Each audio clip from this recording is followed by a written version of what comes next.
నమస్కారం వీడిజిటల్ న్యూస్ కి స్వాగతం నా పేరు దివ్య వార్తల్లో ముందుగా ముఖ్యాంశాలు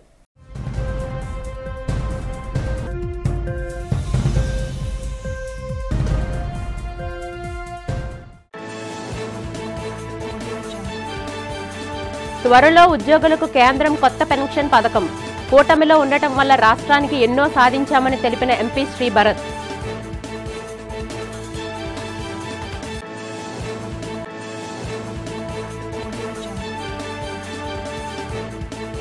కేంద్ర ఎన్నికల సంఘం తీరుపై మండిపడ్డ విదసం నేతలు కేంద్ర ప్రభుత్వం చేతిలో ఎన్నికల సంఘం కీలుబొమ్మగా మారిందని విమర్శ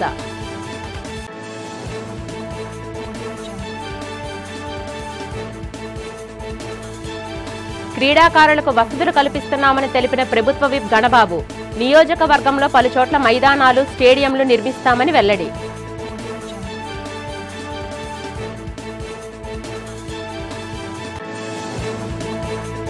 భూగర్భ విద్యుత్ కేబుల్ ప్రాజెక్టు పనులకు శంకుస్థాపన చేసిన ఎమ్మెల్యే విష్ణుకుమార్ రాజు ప్రకృతి వైపరీత్యాల సమయంలో అంతరాయం లేకుండా విద్యుత్ సరఫరా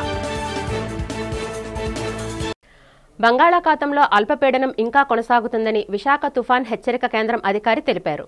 పశ్చిమ మధ్య బంగాళాఖాతం దానికి ఆనుకొని ఉన్న వాయువ్య బంగాళాఖాతంలో దక్షిణ ఒడిశా తీరానికి ఆనుకొని కొనసాగుతుందని చెప్పారు. ఉపరితల ఆవర్తనం రుతుపవన ద్రోణి ప్రభావం కూడా ఉందని తెలిపారు.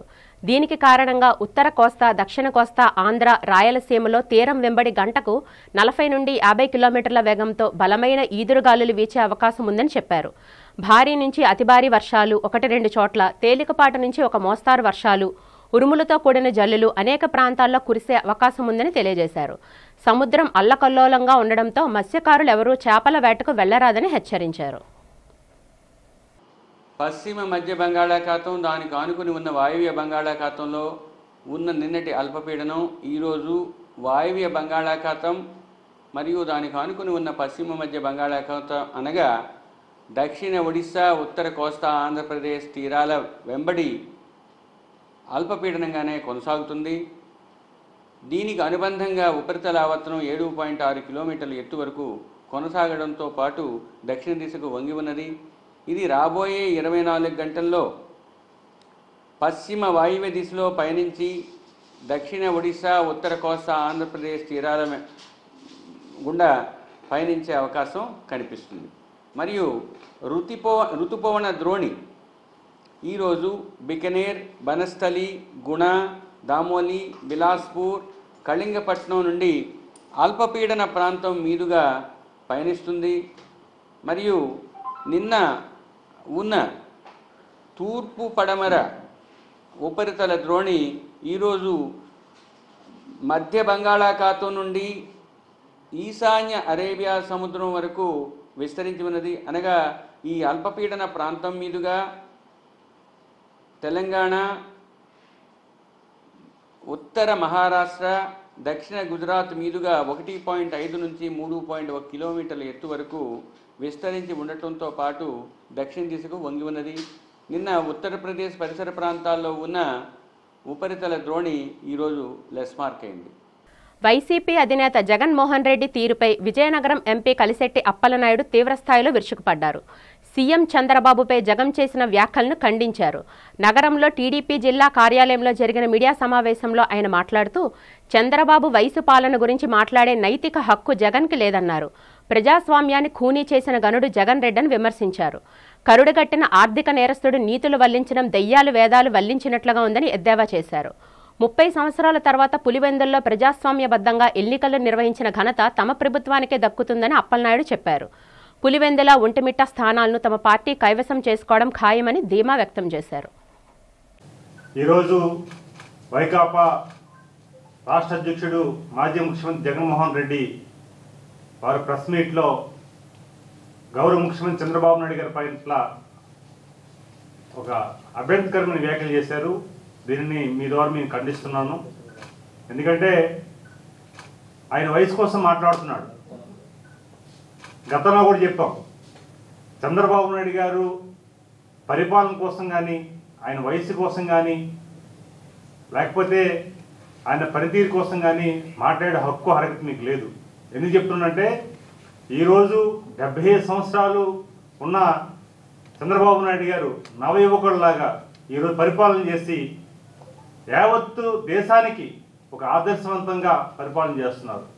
ఈరోజు మెంబర్ ఆఫ్ పార్లమెంట్గా అప్పలనాయుడు చెప్పిందో లేకపోతే తెలుగుదేశం పార్టీ కుటుంబ సభ్యుడిగా చెప్పింది కాదు, ఇది సాక్షాత్తు ప్రధానమంత్రి గారు. ఈరోజు విశ్వగురు అయిన ప్రధానమంత్రి గారు నరేంద్ర మోదీ గారు ఎన్నో సభలో చెప్పిన ఈ విషయాలు. అలాగే చాలామంది కేంద్ర మంత్రులు కానీ, ప్రజాస్వామ్యవాదులు కానీ, భారతదేశంలో సీనియర్స్ ఉన్న నాయకత్వం కానీ, దేశ విదేశాలు ఉన్న పారిశ్రామికవేత్తలు కానీ, లేకపోతే ప్రజాస్వామ్యాన్ని గౌరవించే వ్యక్తులు కానీ చెప్తున్న మాట ఇది. అలాంటి మాటని అగౌరవపరిచే విధంగా చంద్రబాబు నాయుడు గారిని 10 సార్లు మీరు మాట్లాడుతున్న సందర్భాలు కూడా గుర్తు చేసుకోవాలి. ఆ రోజు కుప్పం ఎన్నికల్లో మీ రాజ్యం ఉన్నప్పుడు మీరు ఏదైతే గోండాగిరి చేసి ఆ రోజు కుప్పంలో ప్రజాస్వామ్యబద్ధంగా జరగకుండా ప్రజాస్వామ్యాన్ని కూలీ చేసి ఆ రోజు జరిగిన ఎన్నికల్లో కూడా మీరు భూగర్భ కేబుల్ వ్యవస్థ ఎంతో సురక్షితంతో పాటు పటిష్టంగా ఉంటుందని శాసనసభ BJP floor leader P Vishnukumar Raju అన్నారు.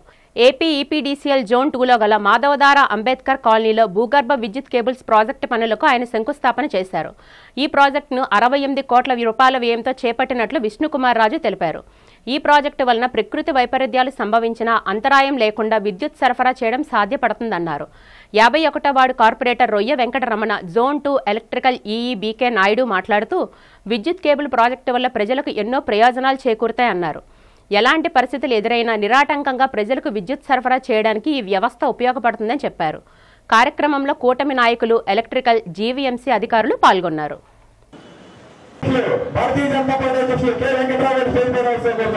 దేశంలోనే 3వ నగరంగా అంటే విశాఖపట్నము, అది ఢిల్లీ, ముంబై తర్వాత విశాఖపట్నంలో ఎక్కడ కూడా ఇంకా 33 kV లైన్స్ కానీ 11 kV లైన్స్ కానీ కనపడకుండా అది అన్నీ కూడా అండర్ గ్రౌండ్ కేబులింగ్ చేయడానికి కేంద్ర ప్రభుత్వ సహాయ సహకారాలతో ఏపీ ఈపీడీసీఎల్ వారు ఇక్కడ విశాఖపట్నంలో సుమారు 1035 కోట్ల రూపాయలతోటి ఈ ప్రోగ్రాము టేకప్ చేయడం జరిగింది. దాంట్లో నార్త్ నియోజకవర్గంలో సుమారు 69 కోట్ల రూపాయలతోటి మనకి 33 kV లైన్స్ అయితే 68 కిలోమీటర్ల లైన్స్ తొలగించడం జరుగుతుంది. అట్లాగే 11 kV లైన్స్ అయితే 204 కిలోమీటర్స్ మనకి తొలగించడం జరుగుతుంది. 204 కిలోమీటర్లు 11 kV లైను, ఈ రెండు కూడా యూజీ కేబుల్ చేస్తామండి. ఈ నియోజకవర్గంలో అయితే 69 కోట్లండి. అదే ఎంటైర్ విశాఖపట్నం సిటీ అయితే 33 kV కేబుల్ 514 కిలోమీటర్లు, అలాగే 11 kV కేబుల్ 1243 కిలోమీటర్లు. మొత్తం సిటీ విలువ అయితే 1032 కోట్లండి. ఈ యూజీ కేబులింగ్ అనేది ఇండియాలో ఎంటైర్ సిటీ, ఇది 3rd సిటీ అండి. ఢిల్లీలో, ముంబైలోనే 100% అయ్యాయి.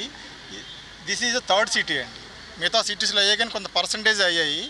వేరేజ్ విశాఖపట్నం మాత్రం ఎంటైర్ సిటీ చేస్తున్నామండి. త్వరలో కేంద్ర ప్రభుత్వం అందరికీ ఉపయోగపడేలా పెన్షన్ పథకాన్ని అమల్లోకి తీసుకురాబోతుందని విశాఖ లోక్సభ సభ్యుడు ఎం శ్రీ భరత్ తెలిపారు. విశాఖ సాగర తీరంలో స్టీల్ ప్లాంట్ సీనియర్ సిటిజన్స్ ఆధ్వర్యంలో జరిగిన కార్యక్రమంలో ఆయన పాల్గొన్నారు. సీనియర్ సిటిజన్స్తో కలిసి సాగర తీరంలో భరత్ కాసేపు నడిచి అనంతరం వారితో ముచ్చటించారు. ప్రభుత్వ రంగ సంస్థల్లో పనిచేసే కార్మికులందరికీ చక్కని పెన్షన్ విధానం అందుబాటులోకి రావడం ఖాయమని చెప్పారు. ఎన్డీఏ ప్రభుత్వంలో భాగస్వామ్యంగా ఉండడంతో రాష్ట్రానికి ఎన్నో ప్రయోజనాలు చేకూరాయని చెప్పారు. విశాఖ స్టీల్ ప్లాంట్కు భారీ ఎత్తున ఆర్థిక ప్యాకేజీని సాధించామని గుర్తు చేశారు. అదేవిధంగా కేంద్రం సహకారంతో ఎన్నో అభివృద్ధి కార్యక్రమాలు జరుగుతాయని చెప్పారు. విశాఖ స్టీల్ ప్లాంట్ పరిరక్షణకు తాము కట్టుబడి ఉన్నామని భరత్ స్పష్టం చేశారు. ప్రజలందరికీ మేలు చేయాలని ముఖ్యమంత్రి చంద్రబాబు నాయుడు లక్ష్యమని అన్నారు.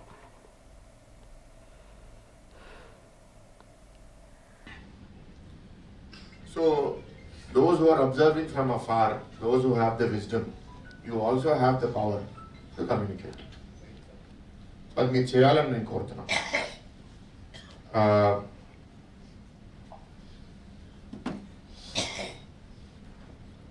మీకు ఇదే చెప్పారు దేని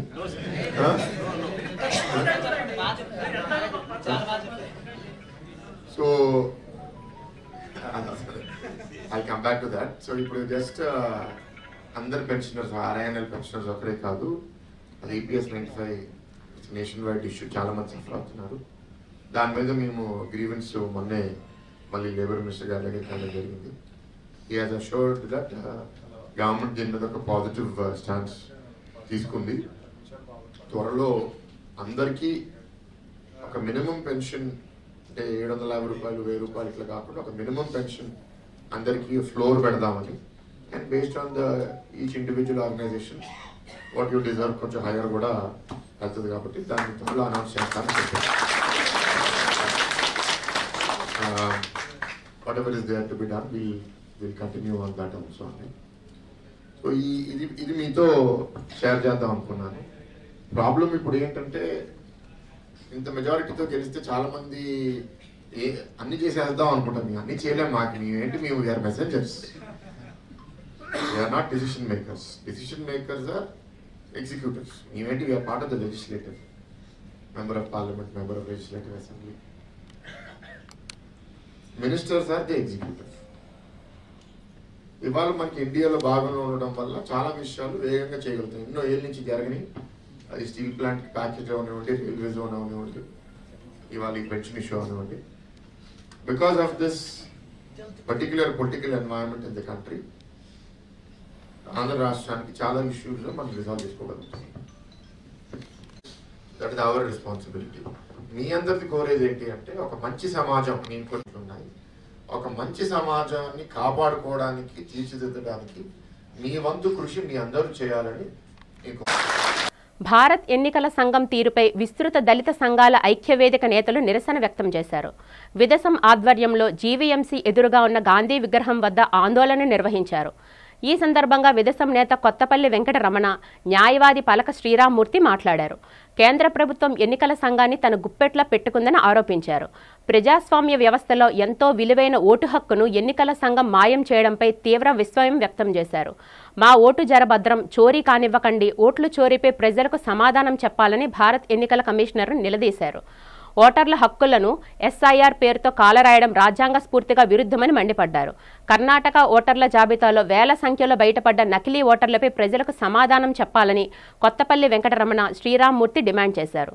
ఈ కార్యక్రమంలో విదసం నేతలు బూసి వెంకటరావు, గుడివాడ ప్రసాద్, బాగం గోపాల్, టి శ్రీరామ్మూర్తి, రాజేంద్ర ప్రసాద్, కొల్లాబత్తుల ప్రసాదరావు, డి భాస్కర్రావు, జనార్దన్ తదితరులు పాల్గొన్నారు.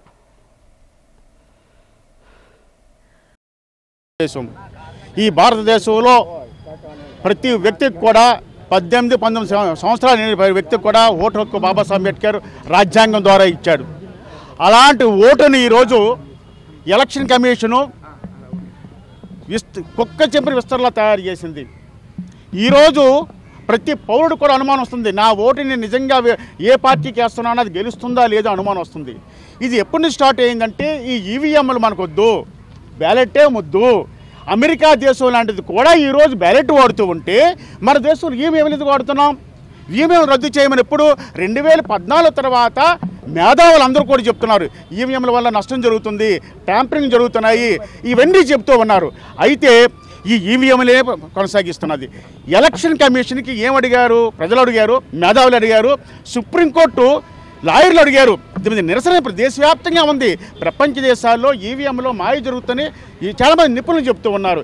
ఈ సందర్భంగా నిన్న కాక మొన్న రాహుల్ గాంధీ గారు క్వశ్చన్ చేశారు, ఈవీఎంలో మోసం జరుగుతుంది, ఒక్కొక్కడికి 80 ఓట్లు ఉన్నాయి, ఒకడు 90 ఓట్లు ఉన్నాయి, చచ్చిన వాళ్ళు ఉన్నారు, బతికిన వాళ్ళు ఉన్నారు.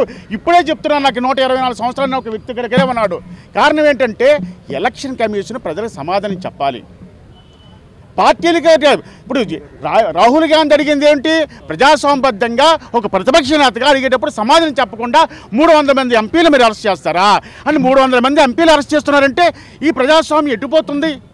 కాబట్టి ఇప్పటికైనా సరే ఎలక్షన్ కమిషను ప్రజల తాలూకా ఇది నిజమా అబద్ధమా అని క్లియర్ చేయాల్సిన అవసరం ఎలక్షన్ కమిషన్ ఉంది. కాబట్టి తక్షణమే ప్రజలు కోరుకునేది ఏంటంటే నా ఓటు ఇతర ఓట్లు ఎక్కడున్నాయి, ఏమున్నాయి, ఎందుకో 5 గంటలు జరిగిన తర్వాత 5 గంటలు పోలింగ్ అయిందా 5-5:30 కల్లా ఒక రకమైనటువంటి కౌంటింగ్ వస్తుంది, తెల్లవారితో మారుతుంది కౌంటింగు. ఇది మీడియా ద్వారా వస్తున్నాయి కదా, ఎవరు ఆరోపణలు చేసినవి కాదు కదా. ఇప్పటికైనా ప్రజాస్వామ్యబద్ధంగా రాజ్యాంగబద్ధంగా అంబేద్కర్ ఇచ్చిన ఓటు హక్కు ద్వారా ఇప్పటికైనా వెన్నుముక ఉన్నటువంటి ఈసీ కావాలి. పుట్టపర్తి సాయిబాబా జయంతిని రాష్ట్ర ప్రభుత్వ పండగ జరపాలని జీవో జారీ చేయడాన్ని భారత హేతువాద సంఘం, భారత నాస్తిక సమాజం ప్రతినిధులు తీవ్రంగా ఖండించారు. విజేఎఫ్ ప్రెస్ క్లబ్లో నిర్వహించిన మీడియా సమావేశంలో ప్రభుత్వం జారీ చేసిన జీవో ప్రతులను చింపి తమ నిరసన వ్యక్తం చేశారు. భారత హేతువాద సంఘం, భారత నాస్తిక సమాజం ప్రతినిధులు ఎన్ వెంకట సుబ్బయ్య, నూకరాజు, విజ్ఞానందులు మాట్లాడారు. రాష్ట్రంలో కూటమి ప్రభుత్వం సత్యసాయిబాబా శత జయంతిని ప్రభుత్వ పండగగా జరపాలంటూ 862 జీవోను జారీ చేయడాన్ని ఖండించారు. లౌకిక రాజ్యమైన దేశంలో ఇలాంటి జీవోలకు అర్థం లేదన్నారు. రాజ్యాంగం ప్రకారం ఏ మతానికి ప్రత్యేక ప్రాధాన్యత ఇవ్వాల్సిన అవసరం లేదని గుర్తు చేశారు. ఎన్నో మోసాలు, కుట్రలు, హత్యలకు, దోపిడీలకు కారణమైన పుట్టపర్తి సాయిబాబా మీద భక్తి ఉంటే వ్యక్తిగతంగా ఉండాలన్నారు. ప్రభుత్వం తక్షణమే జారీ చేసిన జీవోను ఉపసంహరించుకోవాలని డిమాండ్ చేశారు.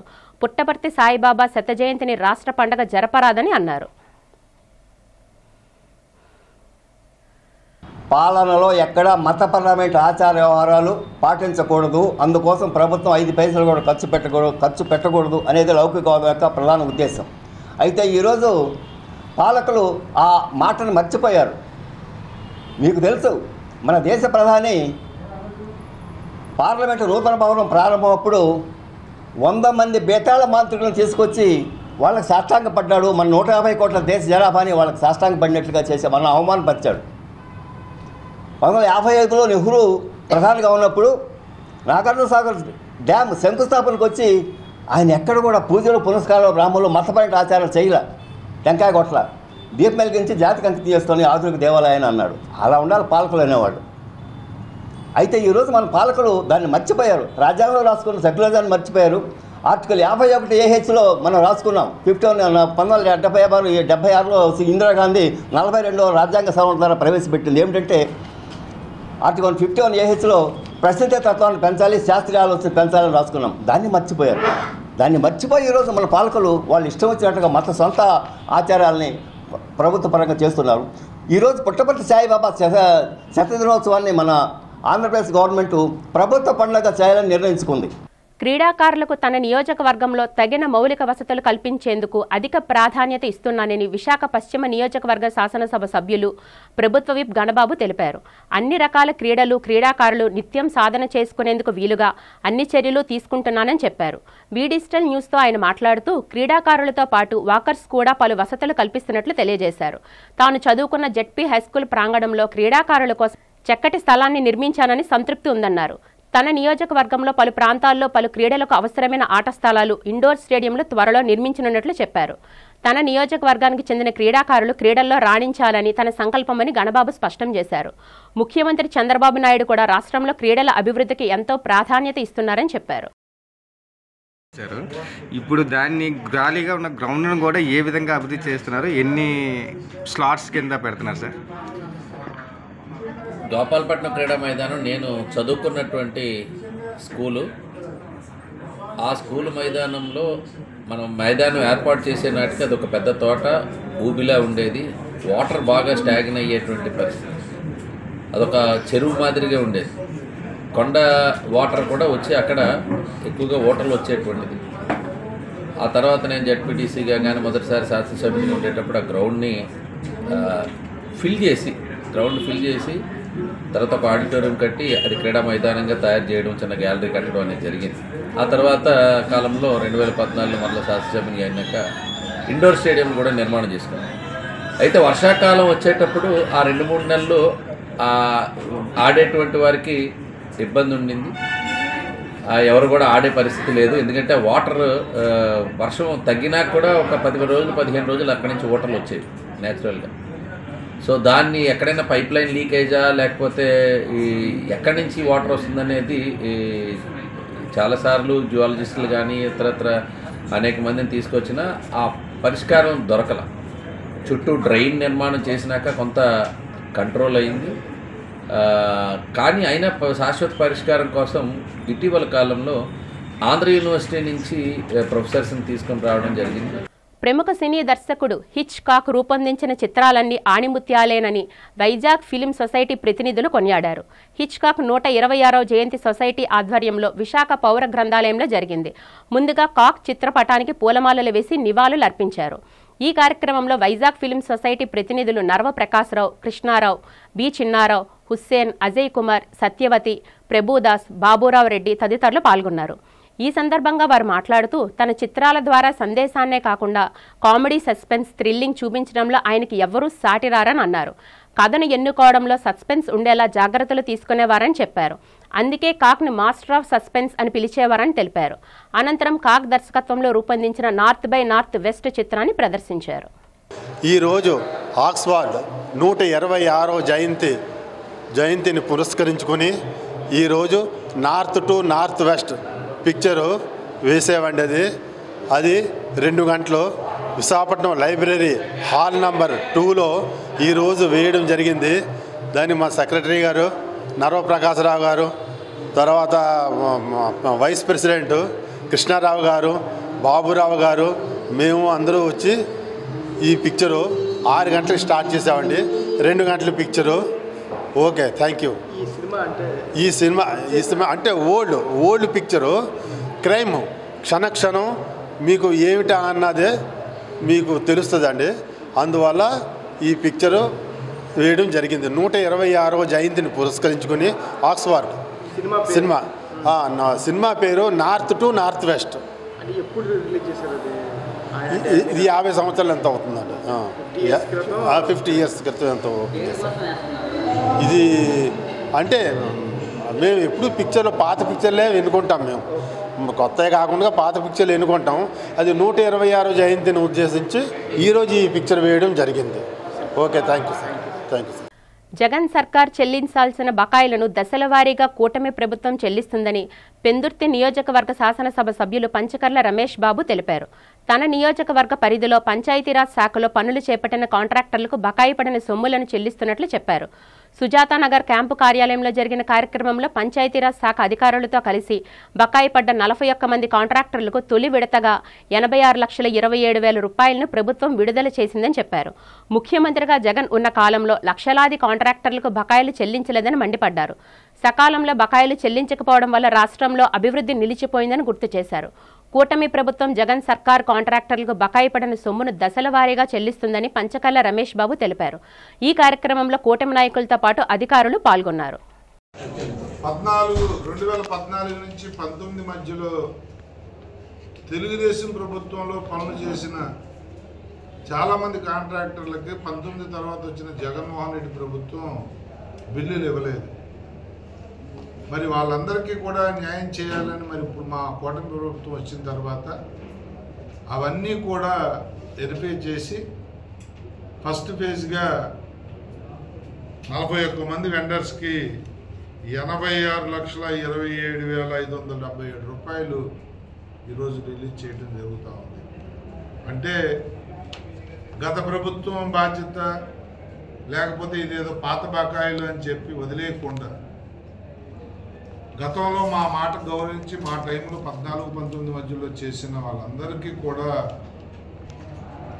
న్యాయం చేయాలి అని చెప్పి మేమైతే జగన్మోహన్ రెడ్డి వదిలేసి వెళ్ళిపోయిన ప్రతి బకాయి తీరుస్తూ ఉన్నాం ఈరోజు.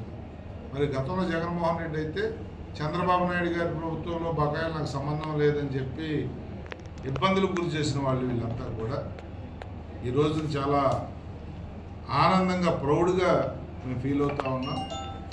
అంత పాత బకాయిలు కూడా మేము ఇస్తున్నామంటే ప్రజలు మా చిత్తశుద్ధిని, మా ప్రభుత్వం యొక్క చిత్తశుద్ధిని గమనించాలని చెప్పి కోరుతూ మరి ఇంత కష్టాల్లో, ఆర్థికంగా కష్టాల్లో ఉన్నప్పుడు కూడా పెద్ద మనసుతో రాష్ట్ర వ్యాప్తంగా కోట్లాది రూపాయలు రిలీజ్ చేస్తున్న గౌరవ ముఖ్యమంత్రి గారికి, ఉప ముఖ్యమంత్రి గారికి మా వెండర్స్ తరఫున, మా అధికారుల తరఫున ధన్యవాదాలు, కృతజ్ఞతలు తెలియజేస్తాను. మల్టీ క్యూజన్ దక్షిణ రెస్టారెంట్ను విశాఖ దక్షిణ నియోజకవర్గం శాసనసభ్యులు సిహెచ్ వంశీకృష్ణ శ్రీనివాస్ ప్రారంభించారు.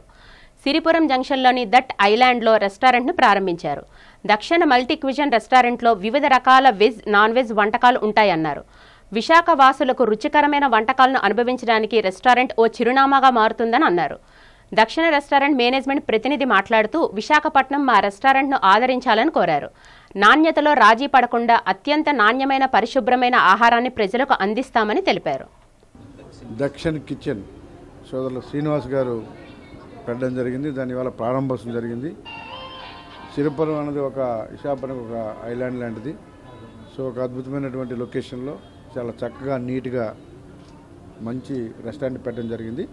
విశాఖపట్నం ప్రజలందరూ కూడా ఈ రెస్టారెంట్ని విజిట్ చేసి ఈ యొక్క అందరిని ఎంకరేజ్ చేయాలని చెప్పి కోరుతా ఉన్నా. ఈ రెస్టారెంట్ చాలా చక్కగా ఉంది. నెక్స్ట్ ఇయర్ కల్లా ఇంకొక రెస్టారెంట్ పెట్టే విధంగా దేవుని యొక్క ఆశీస్సులు శ్రీనివాస్ గారికి ఉండాలని, భవిష్యత్తులో దినదినాభివృద్ధి జరగాలని మనస్ఫూర్తిగా దేవుని ప్రార్థిస్తున్నాను.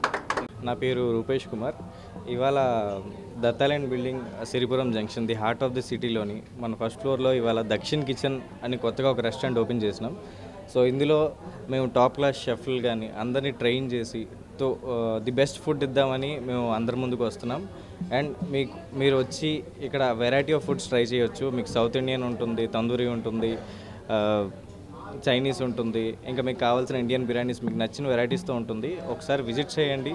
మీకు నచ్చకపోతే మీరు బిల్ కూడా పే చేయ అవసరం లేదు. సో మీకు అలాంటి గ్యారంటీతో మా ఓనర్ అంతా తీసుకొచ్చి మీకు ముందుకు ఇస్తున్నారు. మోడీ సర్కార్ ఆర్ఎస్ఎస్ విధానాలను అనుసరిస్తూ రాజ్యాంగానికి తూట్లు పొడుస్తుందని కుల వివక్ష వ్యతిరేక పోరాట సమితి నాయకుడు వై రాజు ఆరోపించారు. సమితి ఆధ్వర్యంలో ఎల్ఐసి సమీపంలో గల అంబేద్కర్ విగ్రహం వద్ద కేంద్ర విధానాలను నిరసిస్తూ ఆందోళన నిర్వహించారు. ఆందోళనకారులు కేంద్ర ప్రభుత్వానికి వ్యతిరేకంగా నినాదాలు చేశారు. ఈ సందర్భంగా వై రాజు మాట్లాడుతూ అంబేద్కర్ సారథ్యంలో దేశానికి గొప్ప రాజ్యాంగం రూపొందిందని చెప్పారు. అలాంటి రాజ్యాంగానికి తూట్లు పొడుస్తూ మోడీ సర్కార్ ఇష్టానుసారంగా వ్యవహరిస్తుందని ధ్వజమెత్తారు. దేశ పౌరుల ఓట్లను గల్లంతు చేస్తూ అధికారాన్ని బీజేపీ అనుభవిస్తుందని విమర్శించారు. స్వయం ప్రతిపత్తిగా వ్యవహరించాల్సిన ఎన్నికల సంఘం మోడీ సర్కార్ చేతిలో కీలుబొమ్మగా మారిందని రాజు అన్నారు. ఎక్కడైనా ఎన్నికల సంఘం రాజ్యాంగబద్ధంగా నడుచుకోవాలని హితవు పలికారు. ప్రజాస్వామ్యం, లౌకికతత్వం, అలాగే సమైక్యవాదాన్ని కాపాడాలని, రాజ్యాంగం మీద జరుగుతున్న దాడి నుంచి మనం అందరూ కూడా బీజేపీ నుంచి ఈ రాజ్యాంగాన్ని కాపాడాలని కోరుతూ ఈరోజు ఈ కార్యక్రమం నిర్వహించడం జరుగుతుంది. బీజేపీ ప్రభుత్వం అధికారంలోకి వచ్చిన తర్వాత రాజ్యాంగం మీద విపరీతమైన దాడి జరుగుతుంది. మొత్తం దళితులకి, బలహీన వర్గాలకి, ఎస్టీ బీసీలకి, మైనారిటీలకి, అలాగే క్రిస్టియన్లకి అందరి మీద విపరీతమైన దాడులు జరుగుతున్నాయి. ఎన్నికల ముందు మోడీ గారు మాకు పూర్తి అధికారం ఇస్తే రాజ్యాంగాన్నే మార్చేస్తామనేసి ఆనాడు ప్రకటించారు. దేశవ్యాప్తంగా ఎన్నికల ముందు పెద్ద ఎత్తున దాని మీద వ్యతిరేకత వచ్చింది. దాంతో మోడీ తోక ముడుచుకొని ఆ రాజ్యాంగాన్ని మార్చిపోవని ప్రకటించవలసిన పరిస్థితి వచ్చింది. అధికారులు తమకు న్యాయం చేయాలని విఎంఆర్డీఏ భూసేకరణ పద్ధతి లబ్ధిదారుల నుంచి స్థలాలు కొనుగోలు చేసిన సొంతదారుల సంఘం నేతలు డిమాండ్ చేశారు. నగరంలో విశాఖ పౌర గ్రంథాలయంలో జరిగిన మీడియా సమావేశంలో సంఘం నేతలు తమకు జరిగిన అన్యాయాన్ని వివరించారు. ఎటువంటి అభివృద్ధి జరగని ప్రాంతాల్లో తమకు ప్లాట్లు విక్రయించారని ఆరోపించారు. అయితే తమకు రిజిస్ట్రేషన్లో అభివృద్ధి చేసిన లేఅవుట్లోని ప్లాట్లు ఇచ్చినట్లుగా చూపించారని తెలిపారు. తాము కొనుగోలు చేసిన ప్లాట్లలో ఇప్పటికీ కూడా కనీస మౌలిక వసతులు లేవని ఆవేదన వ్యక్తం చేశారు. ఇప్పటికైనా విఎంఆర్డీఏ ఉన్నత అధికారులు చొరవ చూపి తమ సమస్యలను పరిష్కరించాలని చొరవ చూపాలని డిమాండ్ చేశారు.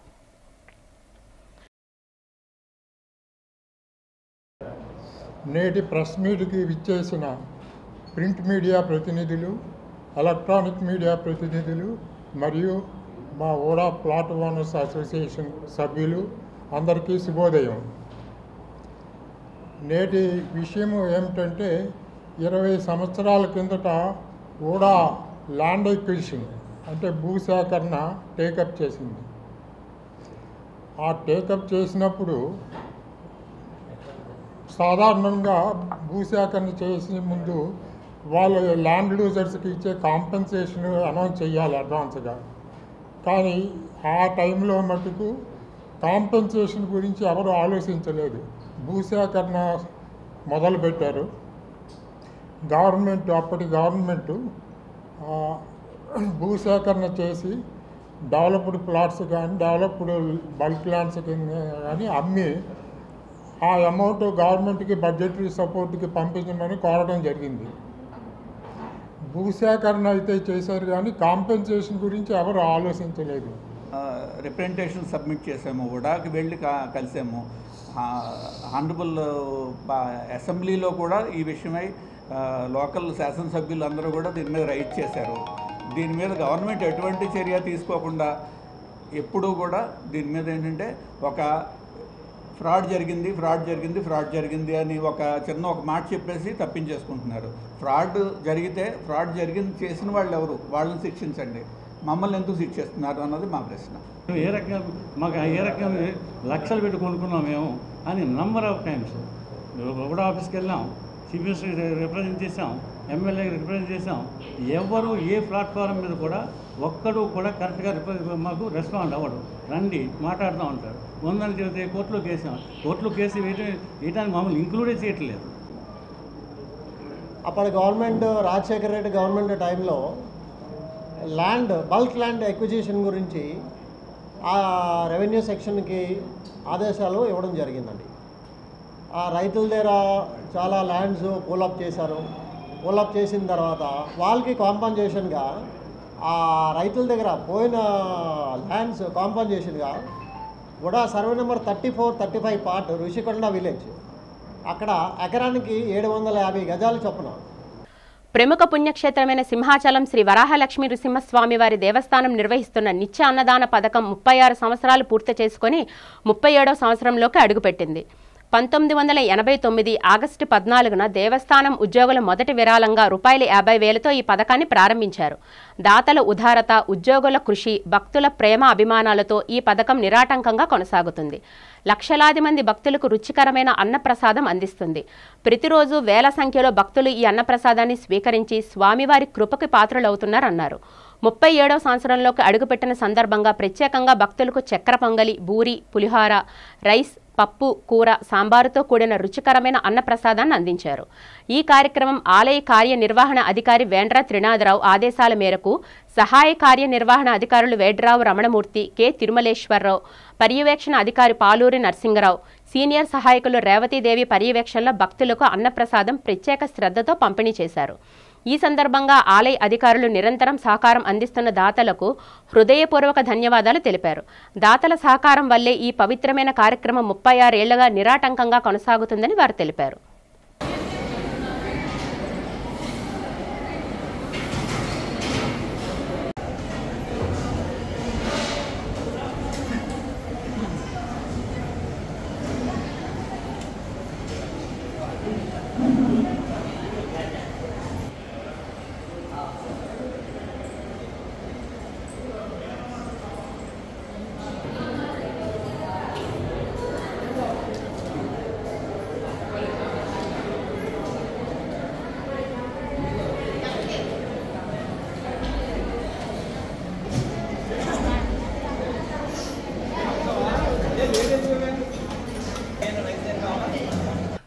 డిజిటల్ న్యూస్ ముగించే ముందు ముఖ్యాంశాలు మరొకసారి చూద్దాం.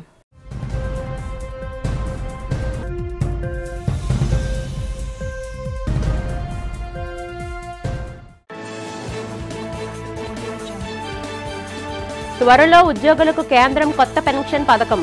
కూటమిలో ఉండటం వల్ల రాష్ట్రానికి ఎన్నో సాధించామని తెలిపిన ఎంపీ శ్రీ భరత్.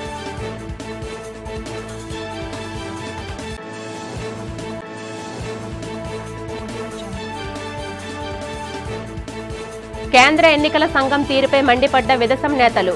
కేంద్ర ప్రభుత్వం చేతిలో ఎన్నికల సంఘం కీలుబొమ్మగా మారిందని విమర్శ.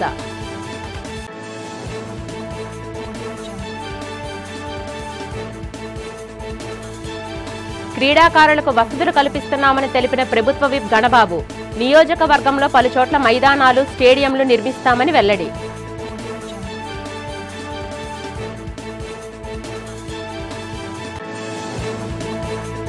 భూగర్భ విద్యుత్ కేబుల్ ప్రాజెక్టు పనులకు శంకుస్థాపన చేసిన ఎమ్మెల్యే విష్ణుకుమార్ రాజు.